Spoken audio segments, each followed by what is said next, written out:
یہ رشتوں کو کیسے پرکھا جاتا ہے، اس کی چھوٹی سی ٹپ بتاتی ہوں۔ وہ یہ ہے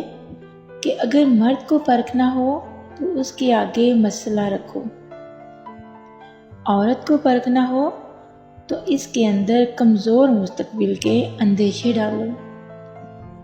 بھائی کو پرکھنا ہو تو وراثت کے معاملات چھیڑو، اس کی فیصلہ سازی دیکھو، بزنس پارٹنر کو پرکھنا ہو تو اس کے ساتھ اختلاف کر دو، اور اگر محبوب پرکھنا ہو تو اسے اپنی خامیاں اور کمیاں بتاؤ۔